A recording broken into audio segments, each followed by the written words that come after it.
रामकृष्ण भक्तों के साथ दक्षिणेश्वर के काली मंदिर में निवास कर रहे हैं।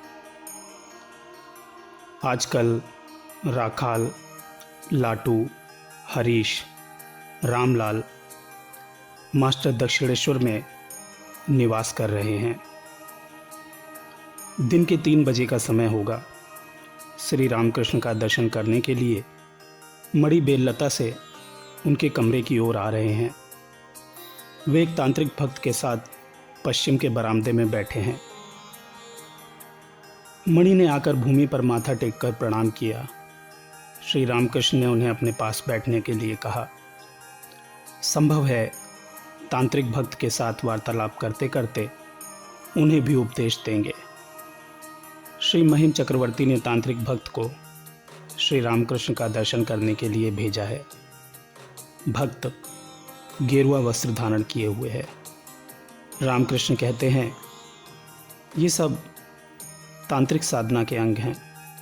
कपाल पात्र में सुधा का पान करना, उस सुधा को कारणवारी कहते हैं ना तांत्रिक।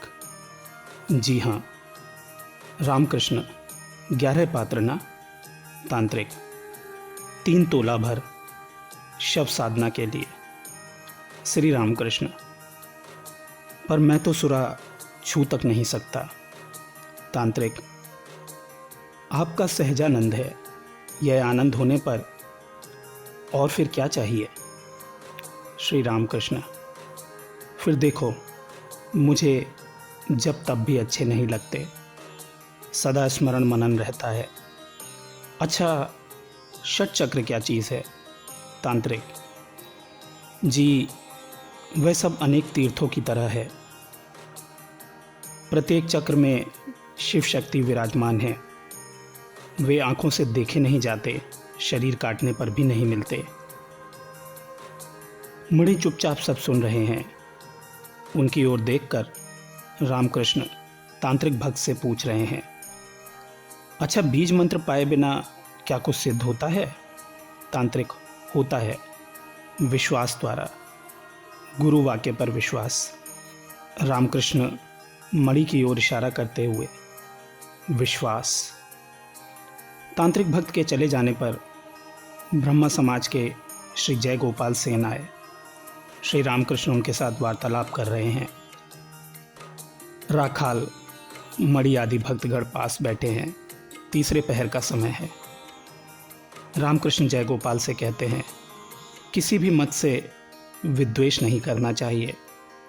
निराकारवादी, साकारवादी सभी उन्हीं की ओर जा रहे हैं।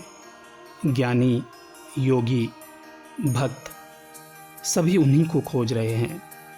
ज्ञान मार्ग के लोग कहते हैं ब्रह्मा, योगीगण कहते हैं आत्मा, परमात्मा, भक्तगण कहते हैं भगवान। फिर यह भी है नित्यदेव, नित्यदास। जय गोपाल, कैसे जानूं कि सभी पथ सत्य हैं।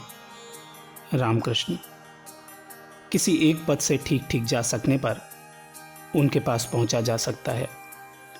उस समय सभी पथों का पता भी जाना जा सकता है। जैसे एक बार किसी तरह यदि छत पर उठना संभव हो सके तो लकड़ी की सीढ़ी से भी उतरा जा सकता है, पक्की सीढ़ी से भी, एक बांस के सहारे भी और एक रस्सी के द्वारा भी। उनकी कृपा होने पर भक्त सब कुछ जान सकता है। उन्हें एक बार प्राप्त करने पर सब कुछ जान सकोगे। एक बार किसी भी तरह बड़े बाबू के साथ साक्षात्कार करना चाहिए, उनसे बातचीत करनी चाहिए। तब बाबू स्वयं ही बता देंगे कि उनके कितने बगीचे, तालाब या कंपनी के कागज हैं। जय गोपाल, ईश्वर की कृपा कैसे होती है। रामकृष्ण, सदा उनके नाम व गुणों का कीर्तन करना चाहिए। जहाँ तक संभव हो सांसारिक चिंतन का त्याग करना चाहिए। तुम खेती करने के लिए अनेक कष्ट से खेत में जल ला रहे हो, परंतु खेत की मेड़ पर एक छेद में से सब जल बाहर निकला जा रहा है। तब तो नाली काट कर जल लाना व्यर्थ हुआ, व्यर्थ ही श्रम हुआ। चित्त शुद्धि होने पर, विषय भोग की आसक्ति दूर हो जाने पर व्याकुलता आएगी। तुम्हारी प्रार्थना ईश्वर के पास पहुंचेगी। टेलीग्राफ का तार टूटा रहने पर अथवा उसमें अन्य कोई दोष रहने पर तार का समाचार नहीं पहुंचेगा। मैं व्याकुल होकर एकांत में रोता था। कहाँ हो नारायण, कहकर रोता था। रोते रोते बाहरी ज्ञान लुप्त हो जाता था। मैं महावायु में लीन हो जाता था। योग कैसे होता है? टेलीग्राफ का तार टूटा ना रहने पर या उसमें कोई दोष ना रहने पर होता है। विषयों के प्रति आसक्ति का एकदम त्याग। किसी प्रकार की कामना वासना नहीं रखनी चाहिए। कामना वासना रहने पर उसे सकाम भक्ति कहते हैं। निष्काम भक्ति को अहेतुकी भक्ति कहते हैं। तुम प्यार करो या ना करो, फिर भी मैं तुम्हें प्यार करता हूँ। इसी का नाम है अहेतुक प्रेम।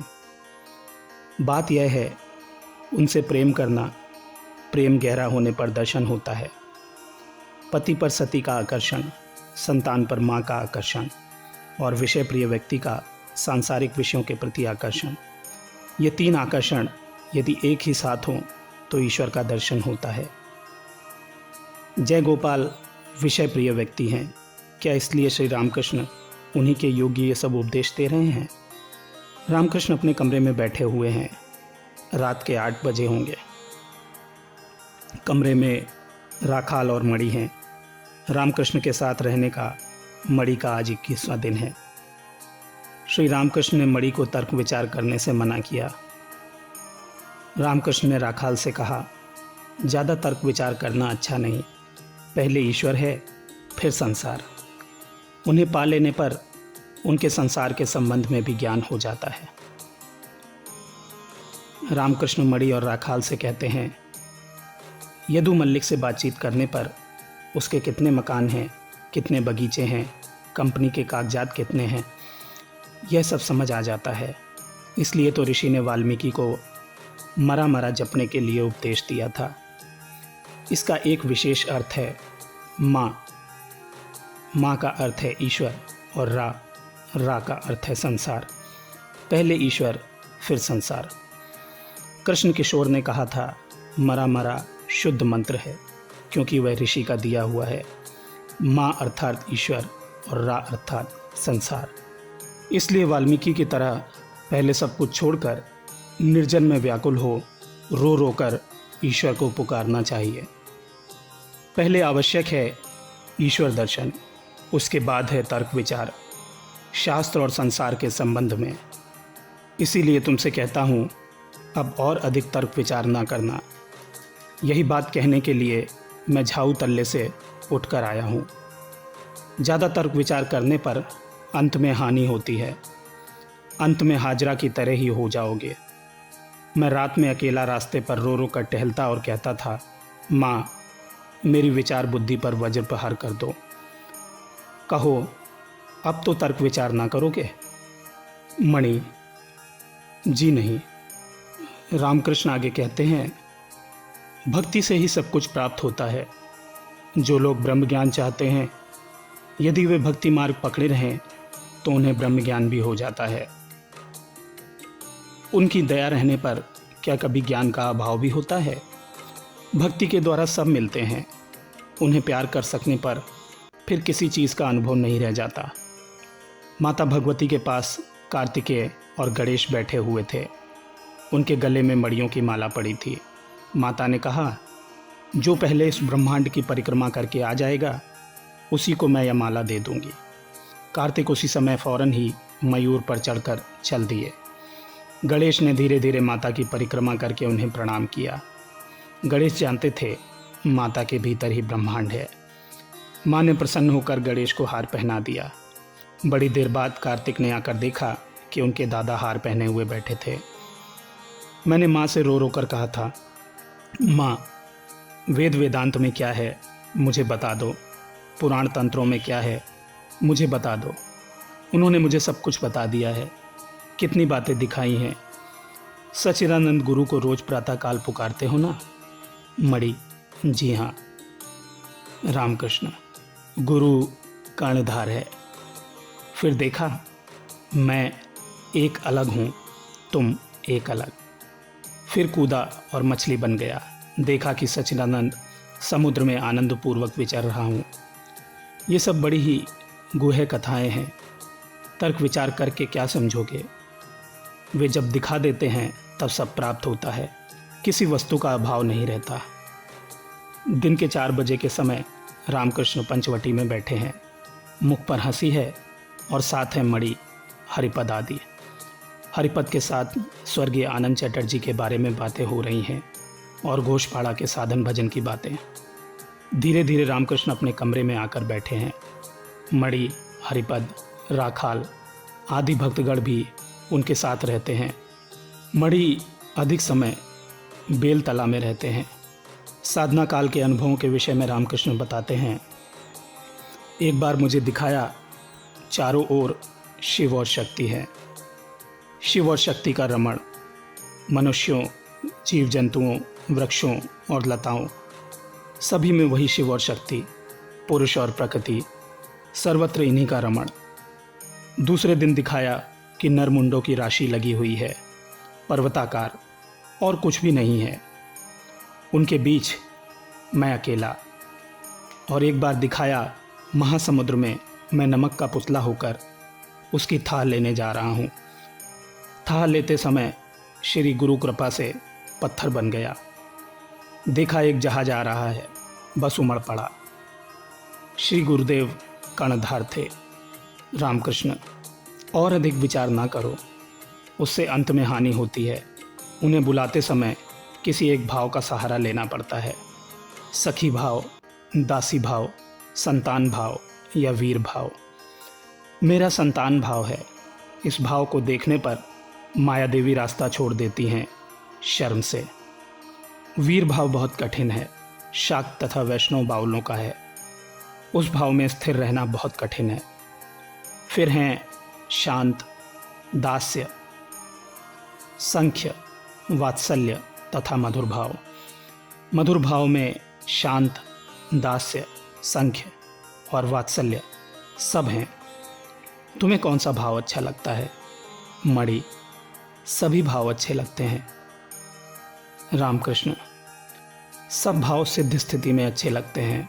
उस स्थिति में काम की गंध तक नहीं रहेगी। वैष्णव शास्त्र में चंडीदास तथा धोबिन की कथा है। उनके प्रेम में काम की गंध तक न थी। इस स्थिति में प्रकृति भाव होता है। अपने को पुरुष मानने की बुद्धि नहीं रहती। मीराबाई के स्त्री होने के कारण रूप गोस्वामी जी उनसे मिलना नहीं चाहते थे। मीराबाई ने कहला भेजा, श्री कृष्ण ही एकमात्र पुरुष हैं। वृंदावन में सभी लोग उस पुरुष की दासियां हैं। क्या गोस्वामी जी को पुरुषत्व का अभिमान करना उचित था? सायंकाल के बाद मणि फिर श्री रामकृष्ण के चरणों के पास बैठे हैं। समाचार आया है कि श्री केशव सेन की अस्वस्थता बढ़ गई है। उन्हीं के संबंध में वार्तालाप के सिलसिले में ब्रह्म समाज की बातें हो रही हैं। श्री रामकृष्ण मणि से कहते हैं, हाँ, उनके यहाँ क्या केवल व्याख्या ही होते हैं या ध्यान भी? वे अपनी प्रार्थना को शायद कहते हैं उपासना। केशव ने पहले ईसाई धर्म, ईसाई मत का बहुत चिंतन किया था। उस समय तथा उससे पूर्व वे देवेंद्र ठाकुर के यहाँ थे। मणि, केशव बाबू यदि पहले पहले यहाँ आए होते तो समाज संस्कार पर माथापच्ची ना करते। जाति भेद को उठा देना, विधवा विवाह, अस्वर्ण विवाह, स्त्री शिक्षा आदि सामाजिक कार्यों में उतने व्यस्त ना होते। रामकृष्ण, केशव अब काली मानते हैं, चिन्मय काली, आद्याशक्ति, और माँ माँ कहकर उनके नाम गुणों का कीर्तन करते हैं। अच्छा, क्या ब्रह्म समाज बाद में सिर्फ सामाजिक संस्कार का ही एक संस्था बन जाएगा? मणि, इस देश की ज़मीन वैसी नहीं है। जो ठीक है वही यहाँ पर जड़ पा सकेगा। रामकृष्ण, हाँ, सनातन धर्म, ऋषि लोग जो कुछ कह गए हैं वही रह जाएगा। तथापि ब्रह्म समाज और उसी प्रकार के संप्रदाय भी कुछ कुछ रहेंगे। सभी ईश्वर की इच्छा से ही हो रहे हैं, जा रहे हैं।